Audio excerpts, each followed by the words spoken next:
तो आप लोगों ने कभी सोचा है कि मतलब कुछ ही कैंडिडेट्स जो हैं क्लियर क्यों कर पाते हैं एग्ज़ाम्स को। तो आज मैं इसी टॉपिक पर जो है आज वीडियो लेके आई हूँ, तो ये वीडियो आप लोग लास्ट तक देखना। So hello everyone. तो आज हम बात करने वाले हैं, जो कि टॉपिक ऑलरेडी बता चुकी हूँ कि एक बहुत मेन चीज़ होती है कि जितनी भी एस्पिरेंट्स हैं इतनी मेहनत से जो है अपना एग्ज़ाम दे रहे हैं, ठीक है, और क्लियर नहीं कर पाते, या कहीं वो प्रीलिम्स में अटक जाते हैं, कहीं मेंस में, या कभी फाइनलिस्ट में नहीं हो पाते हैं। तो आज इन कुछ चीज़ों पे हम बात करने वाले हैं और कुछ रियलिस्टिक फैक्ट जो मैं आज आपको बताने वाली हूँ कि क्या रीज़न्स होते हैं, किस कारण नहीं हो पाता, ठीक है। तो इन सब चीज़ों के बारे में आज हम बात करेंगे। देखिए, होता क्या है कि जब आपका एग्ज़ाम नहीं निकलता ना, चाहे वो प्रीलिम्स हो, मेंस हो, ठीक है, या फिर इंटरव्यू के बाद आपका फाइनल जो लिस्ट आती है उसमें ना हो, तो काफ़ी सवाल उठने लगते हैं आपके मन में, ठीक है। आपके नहीं, जितने भी, मतलब मेरे मन में भी ऑब्वियसली, क्योंकि मैं भी एक एस्पिरेंट थी, तो मेरा भी एग्ज़ाम नहीं निकला था। ऐसा नहीं है कि मतलब मैंने भी मतलब कहीं फेल नहीं हुई हूँ, मतलब फेलियर सबने देखा है, ठीक है। तो बहुत से क्वेश्चन उठते हैं कि क्यों नहीं हुआ, क्या मेरी मतलब मेहनत में कमी रह गई थी, या फिर मैंने जो प्रिपरेशन थी वो मेरी कुछ कम रह गई थी, या मैंने ढंग से तैयारी नहीं की अपनी। तो बहुत सारे क्वेश्चन उठते हैं। तो देखिए, ये मन में भावना आना बहुत ज़्यादा ही ईजी है, ठीक है। इजी इन द सेंस कि आ ही जाती है, क्योंकि जब हम फेल होते हैं, मतलब फेल हो जाते हैं किसी चीज़ में, तो इतनी मेहनत करने के बावजूद तो बहुत अंदर से मतलब इनसिक्योरिटी सा फील होने लगता है, ठीक है। क्योंकि क्या होता है कि मन में जो ये फीलिंग है, ठीक है, डर वाली, वो आती भी उन्हीं लोगों के अंदर है जिन्होंने तैयारी की है। अब जो पढ़ के ही नहीं गए हैं तो उनके अंदर तो कुछ होना नहीं है, वो तो मस्ती में पेपर देने जाते हैं, आ जाते हैं। लेकिन बात हो रही है उन बच्चों की जो मेहनत करते हैं इतनी। तो देखिए, कुछ चीज़ें हैं जिन कारण से एग्ज़ाम जो है कुछ ही लोग कर पाते हैं, कुछ ही नहीं कर पाते। देखिए, एक चीज़ है कि मोटिवेशन। मोटिवेशन ऑब्वियसली सबके पास होता है कि हाँ भाई, मैं ये चीज़ इसलिए कर रहा हूँ, ठीक है, मुझे आगे अपने सपने पूरे करने हैं, ठीक है, मुझे गाड़ी लेनी है, बंगला लेना है, ठीक है। तो बहुत सारी मोटिवेशन बहुत सारी चीज़ों से आता है। लेकिन क्या होता है कि वो मोटिवेशन को पूरा करने के लिए ना बहुत सी चीज़ें हमारी अधूरी रह जाती हैं। अब वो अधूरी कैसे रहती हैं कि आप इतना ड्रीम्स में खो जाते हो कि आप मेहनत में कम ध्यान देने लग जाते हो। तो ये फैक्ट बता रही हूँ मैं आपको, सबकी बात नहीं कर रही, कुछ लोग हैं लेकिन, कि आप ड्रीम्स तो देखते हो बड़े बड़े, लेकिन मेहनत थोड़ी आप कम करते हो। तो उन ड्रीम्स को पूरा करने के लिए आपको मेहनत भी पूरी देनी है।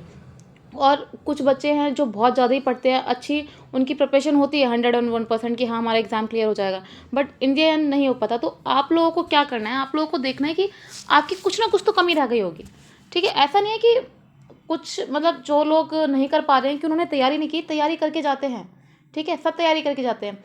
लेकिन ये भी तो देखिए कि कुछ ना कुछ ऐसा रह गया होगा कि जहाँ पे आपने 100% देना था अपना, जहाँ पे आप नहीं कर पाए। तो उन चीज़ों पे आपको ध्यान देना है, ठीक है। कंसिस्टेंसी मेन चीज़ क्या है कि आपको कुछ लोग क्या करते हैं कि प्रिपरेशन कर रहे हैं, ठीक है, एक हफ्ता ठीक चल गया, फिर आपने एकदम से दौड़ तोड़ दी, मतलब रूटीन आपका ठीक चल रहा है एक वीक तक, उसके बाद कुछ काम आ गया, काम, या फिर आपका मन नहीं हो रहा है, एक दो दिन का गैप ठीक है, कोई बात नहीं, आप ब्रेक ले सकते हो। बट ऐसा नहीं कि आपको कंटिन्यू ब्रेक लेना है, ऐसा नहीं कि आदत डाल लेनी है कि हाँ भाई 2 दिन नहीं किया तो आपने और दिन बढ़ा दिए ना आप तैयारी करके। तो ये भी एक बहुत बड़ा जो है मेन रीज़न है कि आप कॉन्सिस्टेंटली अपनी प्रिपरेशन नहीं कर पाते हो, ठीक है। एक हफ्ता कर लिया, एक हफ्ता नहीं किया, एक हफ्ता कर लिया, एक हफ्ता नहीं किया, तो इससे क्या होती है, आपकी मेहनत जितना आपने प्रीवियस मतलब जो भी किया है टाइम में, वो आप भूल जाते हो। क्योंकि एग्ज़ाम निकालने के लिए कंसिस्टेंसी बहुत ज़रूरी है। आपको डेली जो है पढ़ना होगा, डेली आपको रिवाइज़ करना होगा, डेली आपको प्रैक्टिस करनी होगी, तभी आपका एग्ज़ाम निकल पाएगा। नेक्स्ट चीज़ आपका करेज। अब देखिए, क्या होता है कि जब हम फेल हो जाते हैं ना, तो अंदर से एक डिमोटिवेशन वाली फीलिंग आने लग जाती है कि अब नहीं हुआ तो आगे भी नहीं हो पाएगा। तो इसी चीज़ से आपको लड़ना है, इसी चीज़ के लिए आपको तैयार करना है अपने आप को कि हाँ भाई, इसमें नहीं हुआ कोई बात नहीं, मैं आगे और मेहनत करूँगा या करूँगी, और इस वाले एग्ज़ाम को मुझे निकालना ही निकालना है। तो एक करेज बहुत बड़ी चीज़ है। डिमोटिवेट हो जाओगे तो कोई, देखिए, कुछ नहीं हो पाएगा फिर। क्योंकि एक मेन चीज़ है मोटिवेशन लाना, अपने आप को एक मोटिवेट कीजिए। कोई बात नहीं, अभी काफ़ी लोगों का एसबीआई पीओ नहीं हो पाया है, तो आप लोगों को भी बिल्कुल भी डिमोटिवेट होने की ज़रूरत नहीं है। आगे और भी एग्ज़ाम्स हैं, ठीक है, और भी एग्ज़ाम्स हैं, तो आप उनको भी निकालोगे, ठीक है। मतलब जो भी कमी रह गई होगी आपकी, स्कोर कार्ड आपको आ जाएगा, ठीक है। जितने भी एग्ज़ाम्स हैं आपका स्कोर कार्ड आ जाता है, ठीक है, आपको पता चल जाता है कि आपने किस टॉपिक में, किस सब्जेक्ट में कितने मार्क्स आपने जो है गेन किए हैं। तो उन्हीं चीज़ों को आपको फोकस करना है, करेज लेके आना है। बेशक आप प्रीलिम्स नहीं निकला है, ठीक है, मेंस नहीं निकला है। अब काफ़ी लोग हैं जिनका प्रीलिम्स भी नहीं निकलता है, मतलब प्रीलिम्स को ही उनको 4-5 साल हो गए कि बहुत सारे एग्ज़ाम्स दे दिए, नहीं निकला है। तो देखिए, प्रीलिम्स के लिए तो मेन चीज़ है आपकी प्रैक्टिस। अब वो कहते हैं मैम प्रैक्टिस तो बहुत करते हैं फिर भी नहीं निकल पाता। देखिए, कुछ ना कुछ तो कमी है जिसके कारण आपका नहीं निकल पा रहा है। तो मॉक टेस्ट से वो पता चलेगा कि कमी कहाँ पर है। या तो आप ठीक से एनालाइज नहीं कर रहे हो मॉक टेस्ट को, ठीक है, या फिर आप कुछ कुछ कॉन्सेप्ट है उनको ठीक से नहीं कर रहे हो। तो मेन चीज़ यही दो है कि आप मॉक टेस्ट को एनालाइज नहीं कर रहे हो या फिर आप जितने भी कॉन्सेप्ट आपका क्लियर नहीं है। तो इन चीज़ों पे ध्यान दीजिए, वो निकलेगा। तीसरा कि जब आप फेल हो जाते हो या फिर आपका एग्ज़ाम नहीं निकल पाता है, तो आपको करना क्या है? आपको दूसरी अप्रोच अपनानी है। अब वो डिफरेंट अप्रोच क्या है कि आपने कुछ, जैसे कुछ भी टॉपिक था, आपने लाइक आपका मैथ और रीजनिंग को लेते हैं, ठीक है। आप पहले क्या कर रहे थे कि क्वांट को बहुत टाइम दे रहे थे, रीजनिंग को नहीं दे पा रहे थे, मतलब दे रहे थे, बिकॉज रीजनिंग का आपने सोचा कि हाँ इजी है।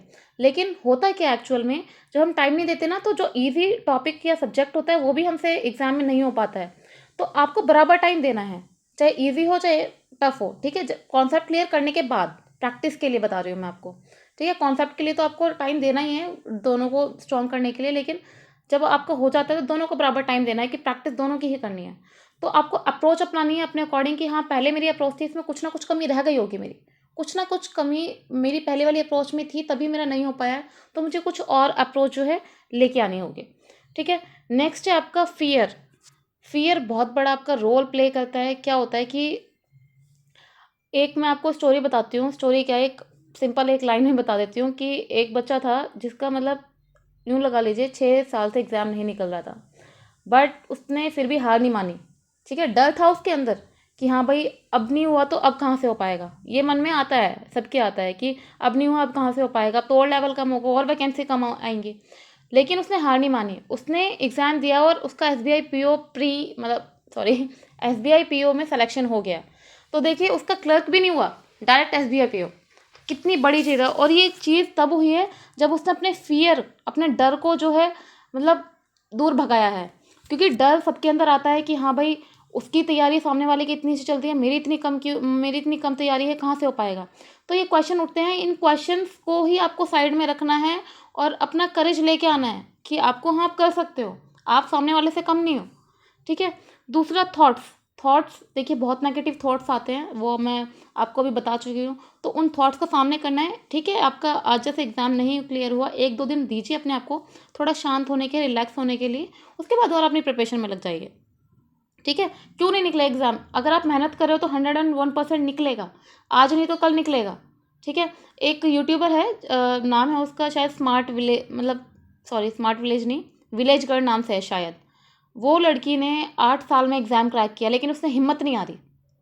उसके रोती भी थी वो काफ़ी, ठीक है, डर भी रहता था कि अब नहीं निकल पाएगा, लेकिन स्टिल उसने जो अपना मोटिवेशन लेवल था वो अपना आगे रखा, करेज लेके आई, फियर को साइड में रखा अपना, डिफरेंट अप्रोच अपनाई उसने, और आज वो आरआरबी पीओ में है, ठीक है।